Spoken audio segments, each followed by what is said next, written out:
Salam sejahtera dan salam Malaysia Madani. Nama saya Syahrini Ana Perempuan Ganison dan saya merupakan pelajar PPISMP ambilan Jun 2023/2028. Hari ini, saya ingin menghasilkan sebuah video persembahan berkaitan topik 1 iaitu isu-isu konflik semasa persempadanan dan tuntutan bertindih di Malaysia dan juga topik 2 iaitu perubahan harga petroleum dan sumber-sumber tenaga alternatif.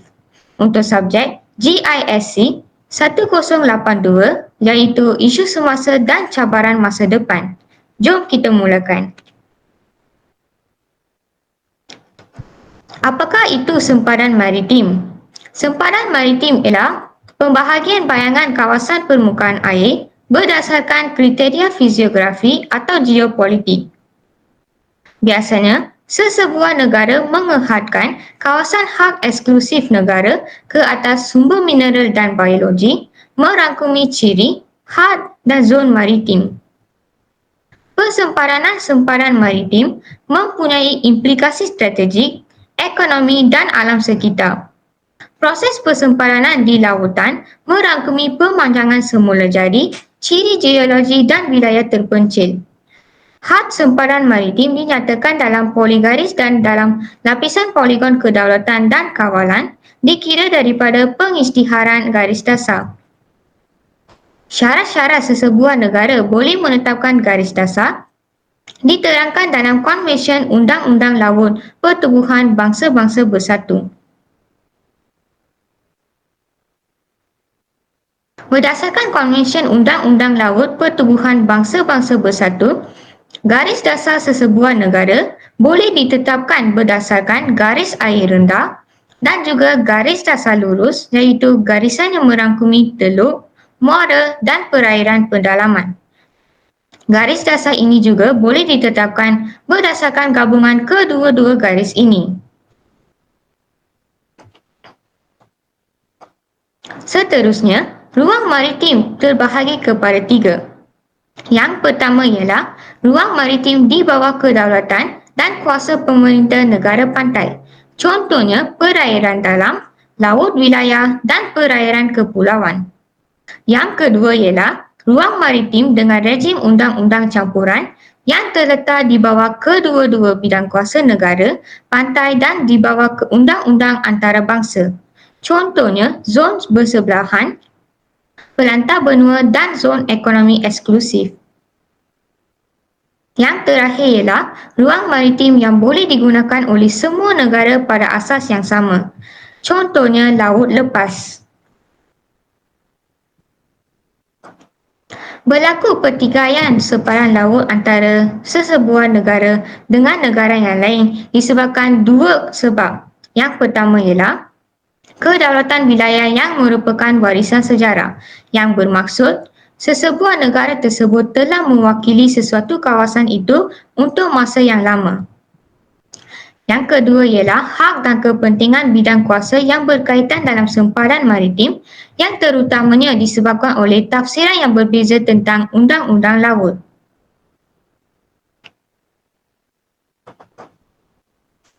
Isu yang pertama adalah tuntutan bertindih Pulau Batu Putih.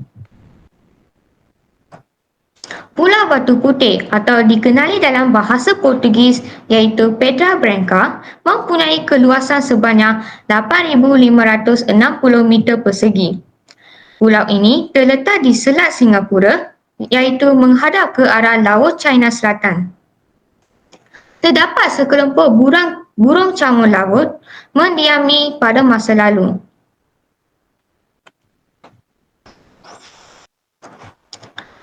Punca berlaku konflik adalah Malaysia memasukkan Pulau Batu Putih dalam sebahagian daripada perairannya berdasarkan Peta Malaysia yang dikeluarkan pada tahun 1979. Singapura pula mendakwa Pulau Batu Putih merupakan sebahagian daripada miliknya. Kedua-dua negara ini bersetuju menyelesaikan masalah melalui Mahkamah Keadilan Antarabangsa iaitu ICJ pada 6 November 2007 di The Hague, Belanda. Malaysia dan Singapura melalui Menteri Luar masing-masing bersetuju menerima apa-apa keputusan ICJ. Hujah tentang isu-isu yang dikemukakan oleh Singapura di Mahkamah Keadilan Antarabangsa ialah Singapura mendakwa Pulau Batu Putih atau tidak bertuan pada tahun 1847. Malaysia menyangkal hujah Singapura dan Pulau Batu Putih ialah pulau yang mempunyai tuan dan pemiliknya ialah Kesultanan Johor. Singapura mendakwa pada tahun 1847 sehingga 1851, Britain mempunyai pemilikan ke atas Pulau Batu Putih tanpa perlu mendapat kebenaran daripada mana-mana pemilik. Malaysia menyangkal hujah Singapura, Sultan dan Temenggung Johor memberi kebenaran kepada British melalui surat bertarikh 1844 kepada Governor Butterworth untuk membina dan mentadbir rumah api di pulau tersebut. Singapura mendakwa lagi dan berjaya membuktikan dalam tempoh 1847 sehingga 1851 bahawa British memperolehi hak kedaulatan ke atas Pulau Batu Putih dengan memenuhi syarat dua kriteria, iaitu niat dan kegiatan yang menggambarkan British mempunyai hak kedaulatan. Di pihak Malaysia pula tidak mengemukakan sebarang bukti ataupun tadbiran berkesan ke atas Pulau Batu Putih kerana Malaysia mempunyai hak milik asal ke atas pulau tersebut. Singapura mendakwa bahawa pemangku setiausaha kerajaan Johor telah menulis surat rasmi kepada Singapura bahawa Johor tidak menuntut hak milik pulau tersebut. Malaysia berhujah tindak tanduk pegawai kerajaan itu dari segi undang-undang antarabangsa tidak meninggalkan kesan, kuasa dan kepentingan dalam kes ini. Selepas beberapa perbincangan, Penghakiman Mahkamah Keadilan Antarabangsa telah membuat keputusan bahawa Singapura mempunyai hak ke atas Pulau Batu Putih, manakala Malaysia mempunyai hak ke atas Pulau Batuan Tengah, dan hak milik Pulau Tubit Selatan ini ditentukan berdasarkan persempadanan. Sebab Singapura mempunyai hak ke atas Pulau Batu Putih adalah kerana Malaysia tidak berbuat apa-apa lebih 100 tahun. Namun begitu, Mahkamah telah menerima hujah Malaysia bahawa hak kedaulatan Kesultanan Johor melalui Perjanjian British Belanda 1824, Treaty Crawford 1824 dan menyerahkan Singapura kepada Syarikat Hindia Timur. Kegiatan Malaysia dalam proses pembinaan rumah api, sistem lampu selat, perkembangan perlembagaan serta peraturan perikanan Johor tidak membantu. Manakala Mahkamah telah menerima kegiatan Singapura seperti penyiasatan berhubung kapal karam, permohonan pegawai Malaysia membuat kerja ukur di perairan, Malaysia mendiamkan diri apabila Singapura mengibarkan benderanya, pemasangan alat telekomunikasi tentera dan polisi dan cadangan kerja penambakan laut. Disebabkan Singapura lebih berhak mempunyai kedaulatan ke atas pulau tersebut, Mahkamah telah membuat keputusan bahawa Singapura akan memiliki Pulau Batu Putih sejak 1980. Isu yang kedua adalah tuntutan bertindih Pulau Ligitan dan Simpadan. Pulau Ligitan ini adalah sebuah pulau di negeri Sabah. Pulau ini telah menjadi rebutan pelbagai negara kerana kedudukan pulau yang strategik, iaitu terletak 34 km dari pantai daratan Sabah. Pulau Simpadan pula terletak 34 km di selatan sempurna, iaitu bahagian tenggara Sabah. Pulau Ligitan dan Simpadan ini telah menjadi tempat perlindungan kehidupan liar sejak tahun 1993. Pulau ini juga kaya dengan sumber mineral dan gas asli dan juga boleh menjadi sebuah tempat pelancongan yang menarik.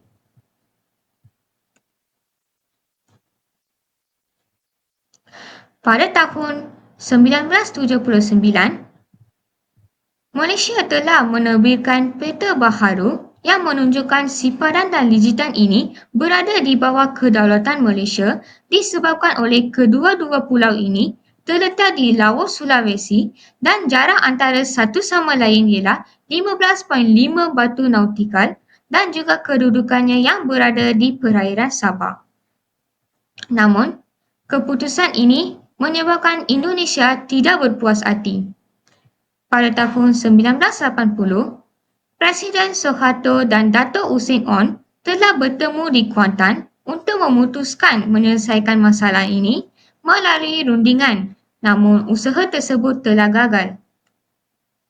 Pada tahun 1991, walaupun pulau-pulau tersebut dalam pertikaian, tetapi Malaysia telah membangunkan pulau simpadan sebagai tempat pelancongan. Hal ini telah membuatkan Indonesia membuat bantahan terhadap hal ini. Pada tahun 1998, selepas rundingan melalui Pertubuhan ASEAN juga gagal menyelesaikan pertikaian tersebut, kedua-dua pihak ini bersetuju untuk membawa kes ini ke Mahkamah Keadilan Antarabangsa iaitu ICJ. Pada 3 Jun 2002, Wakil Malaysia dan Indonesia membentang hujah masing-masing mempertahankan hak kedaulatan ke atas pulau-pulau tersebut di Mahkamah Keadilan Antarabangsa The Hague. Pada 17 Disember 2002, keputusan yang dikeluarkan memberi hak kedaulatan terhadap wilayah Pulau Sipadan dan Pulau Lijitan kepada Malaysia.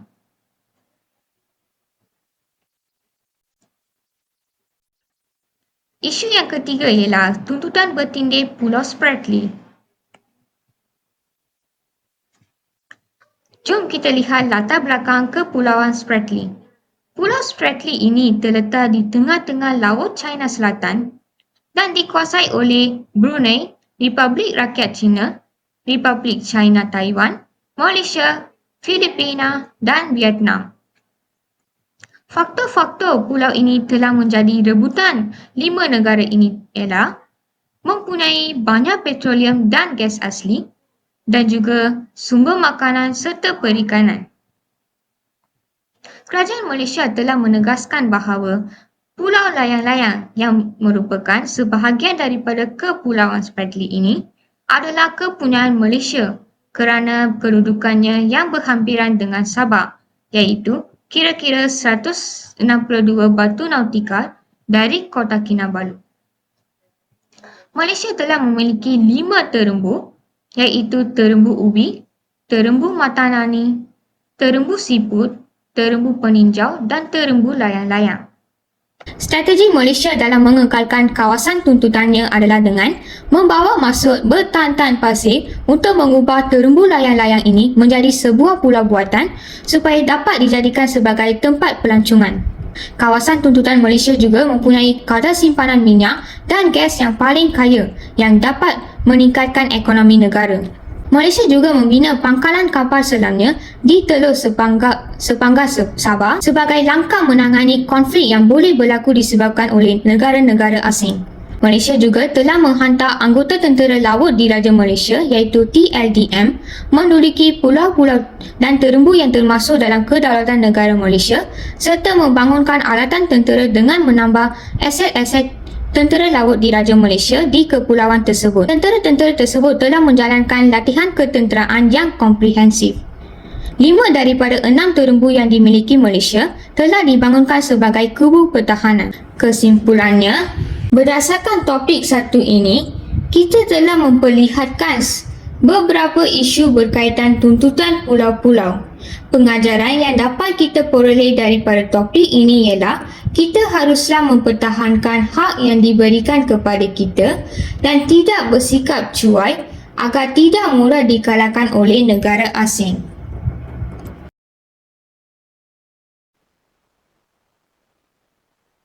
Seterusnya, saya akan menjelaskan topik 2 iaitu perubahan harga petroleum dan sumber-sumber tenaga alternatif. Apakah itu petroleum? Petroleum ialah komoditi yang sangat berkait rapat dengan kehidupan manusia di serata dunia.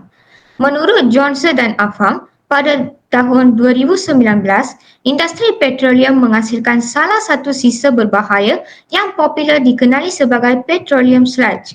Ia juga dikenali sebagai industri minyak dan gas. Petroleum merupakan cecair gelap pekat yang dipercayai ditemui di kerak bumi turut dikenali sebagai emas hitam.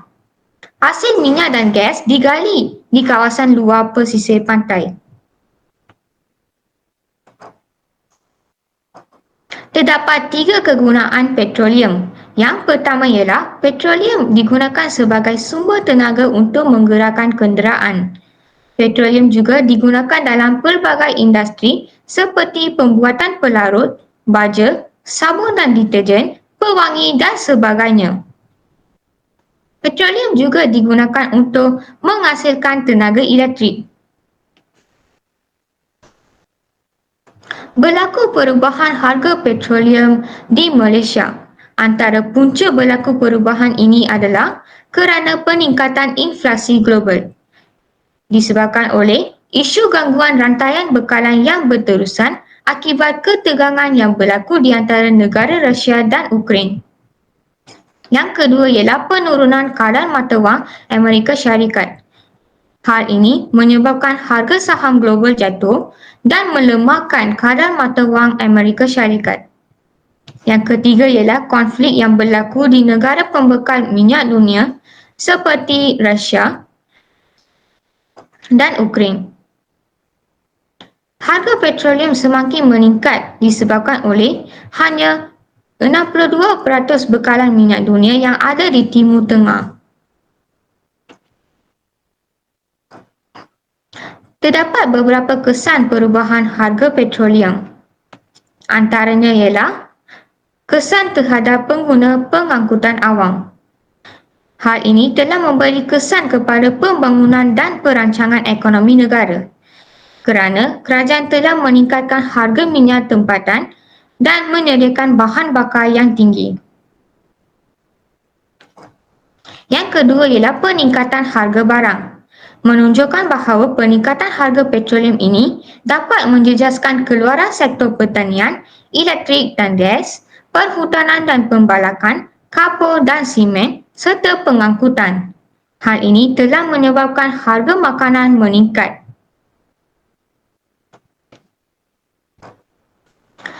Yang ketiga ialah kesan terhadap pendapatan dari negara pengimport kepada pengeluar.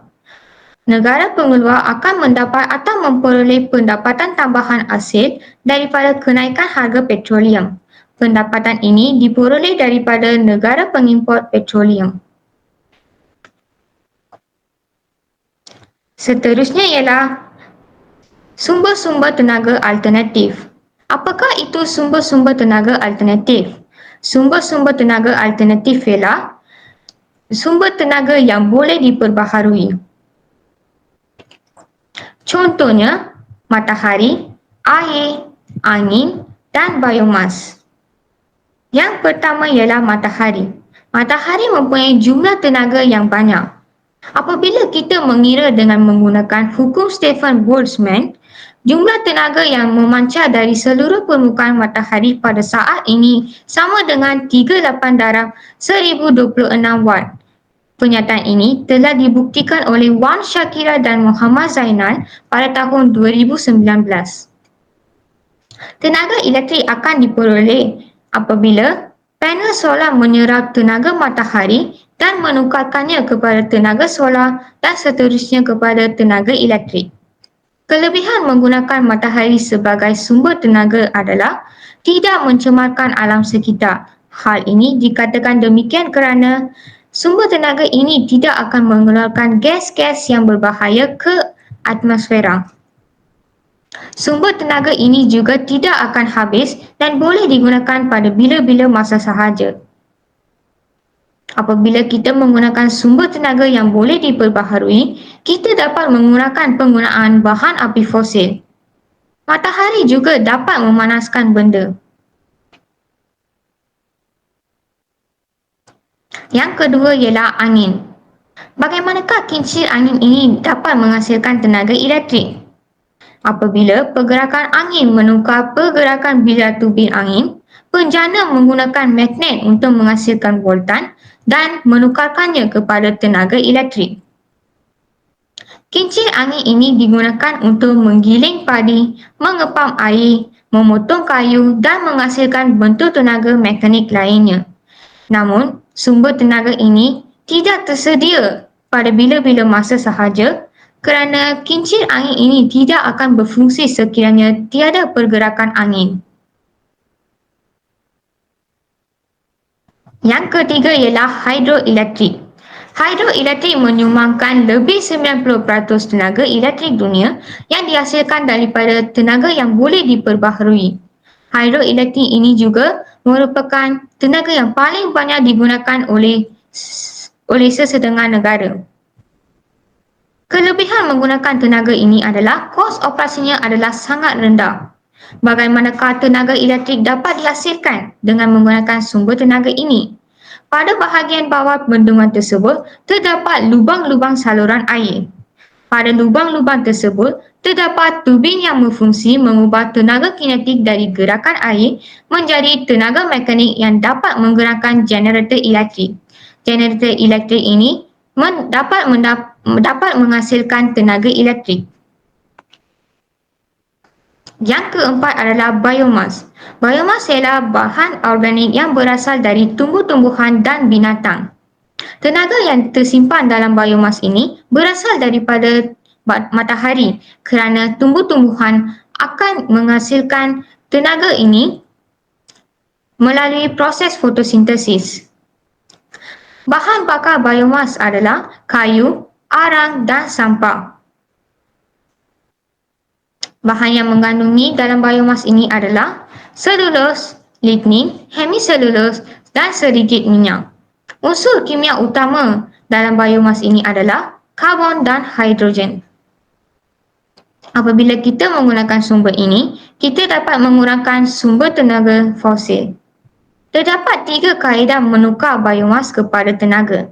Antaranya ialah pembakaran, penapaian alkohol dan pencernaan anaerobik. Kaedah yang pertama adalah pembakaran.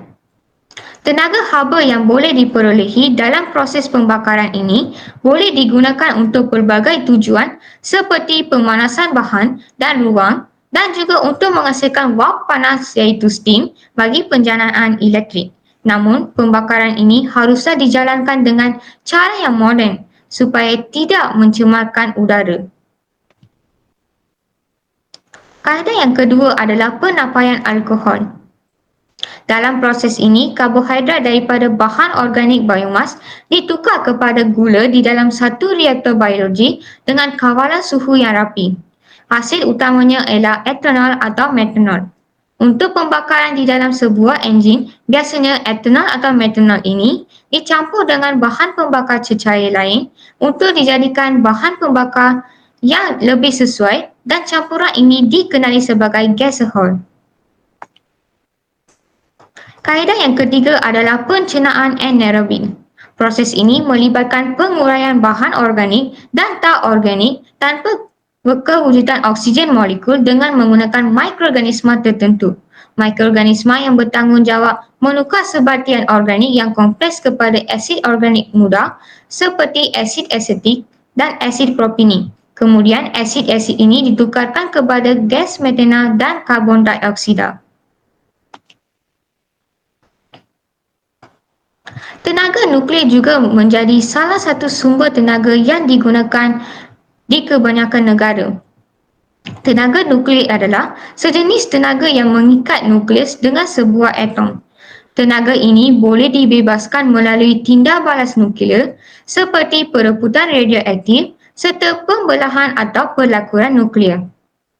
Perebutan radioaktif ini berlaku secara semula jadi dan rawak, manakala pembelahan nuklear berlaku apabila satu nukleus yang berat dipisahkan kepada dua nukleus yang ringan. Dan pelakuran nuklear pula berlaku apabila dua nukleus digabungkan menjadi satu nukleus atom. Reaktor nuklear berperanan sebagai loji yang digunakan untuk menghasilkan tenaga. Menurut International Atomic Energy Agency, Lebih 400 reaktor di 30 buah negara menghasilkan kira-kira 11% elektrik dunia. Agensi ini ditubuhkan bagi mewujudkan jaringan kerjasama saintifik dan teknikal berkenaan bidang nuklear dalam memastikan nuklear kekal selamat dan seterusnya menyumbang kepada keamanan dan keselamatan antarabangsa.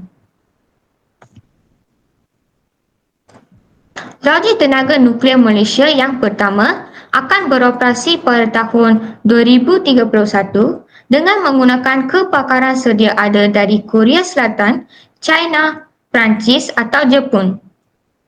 Loji ini mestilah berhampiran dengan sumber air untuk tujuan penunjukan. Terengganu ataupun Kedah paling sesuai dibina reaktor ini kerana bebas daripada jaluran risiko gempa bumi. Rizab minyak mentah Malaysia akan habis dalam tempoh 19 tahun akan datang, manakala rizab gas asli Malaysia akan habis dalam tempoh 33 tahun akan datang. Sehingga 2009, belum ada telaga minyak baharu ditemui. Pada tahun 2023, 60% tenaga elektrik di Malaysia menggunakan arang batu, manakala 34 lagi menggunakan gas asli. Malaysia terpaksa beralih kepada tenaga nuklear kerana tenaga fosil iaitu petroleum, gas dan arang batu akan lupus juga dan kos yang semakin meningkat. Malaysia mempunyai sebuah reaktor nuklear berkuasa 1 megawatt untuk tujuan latihan, penyelidikan dan pengeluaran radioisotop. Malaysia adalah ahli perjanjian pencegahan penularan nuklear yang membenarkan pembangunan nuklear untuk tujuan keamanan. Pada Februari 2024, Berita Harian menyatakan bahawa kapasiti tenaga yang boleh diperbaharui sebanyak 70% di bawah projek Pelan Hala 7 Peralihan Tenaga Negara bakal dikuasai oleh tenaga suria iaitu sebanyak 58%, diikuti oleh tenaga hidro dan biotenaga masing-masing pada 11% dan 1%.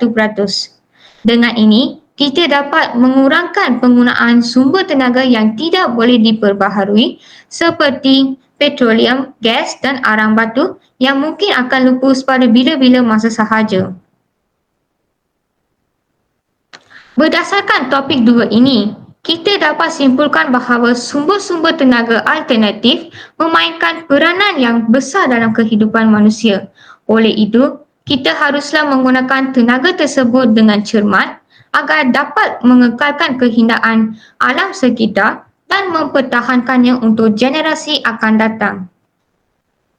Sekian, terima kasih.